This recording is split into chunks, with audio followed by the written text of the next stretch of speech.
Dear all, this is Dr. Sriram Divi, Faculty of Public Policy and Administration from Pandit Deendayal Petroleum University. Today, we are going to discuss about principle of unity of command. Meaning of unity of command. No employee should receive orders from more than one superior official.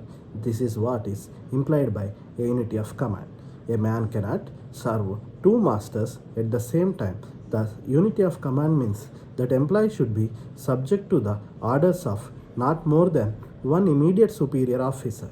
Described positively, unity of command means that an employee should receive orders from one superior only.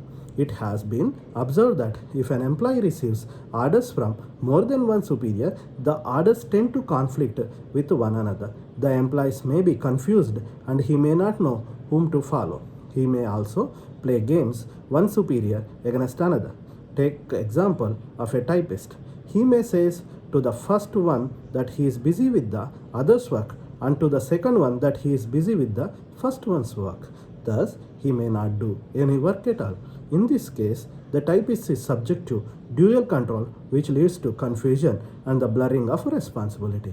There are some exceptions in unity of command. In the theory of unity of command appears to be sound and great, but in practice it has exceptions. An individual employee is frequently subject to dual control simultaneously. All the technical personnel of an organization are under the administrative control of head of the organization and the technical control of the expert. One cannot be an expert in every matter. Hence, any organization has more than one supervisory officer under whom an individual employee has to work. It is difficult to find supervisory officers qualified and competent enough to exercise both administrative and technical control. In view of this difficulty, J.D. Millett formulated the theory of dual supervision. This means there should be both administrative and technical supervision of the work of an employee. F.W. Taylor expressed his opinion on unity of command. F.W. Taylor rejects the principle of unity of command or the military type of foreman, as he calls it, and advocates multiplicity of command. He suggests the unity of command be substituted by functional direction and supervision of each individual worker by 8 foremen or supervisors, like the gang boss, the speed boss, the inspectors, the repair boss, the order of work and route clerk, the instruction card clerk, the time and cost clerk, and the shop disciplinarian. According to Taylor, the first 4 of these would be in the shop or in the factory and personally help the men in their work, each boss helping in his own particular line or function only. Execution of boss and the other 4 would be operate from the planning room, sending their orders and instructions in writing. Particularly, these are called as planning bosses. According to Taylor, the chief advantage of multiplicity of command is that division of labor among supervisors would facilitate specialization and expert supervision in respect of each function.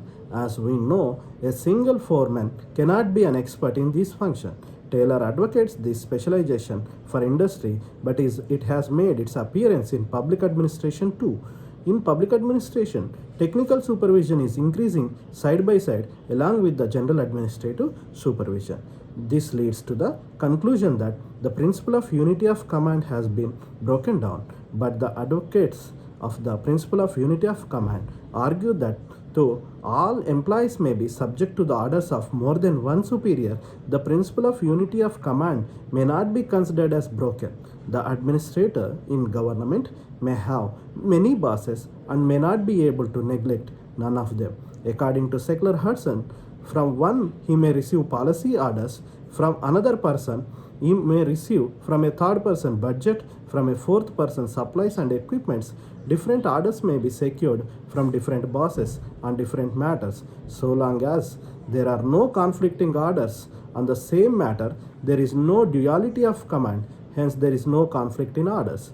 Another argument of the defenders of the principle of unity of command is that the technical experts do not really exercise control. They work only in the capacity of staff advisors and helpers. In the case of conflicting orders, the employee has to follow the orders of the immediate superior of his administrative hierarchy. Practice of unity of command. Today, an administrator, like a district collector, is subject to the orders of many departments. As such, there is no unity of command or duality of command, but a multiplicity of command.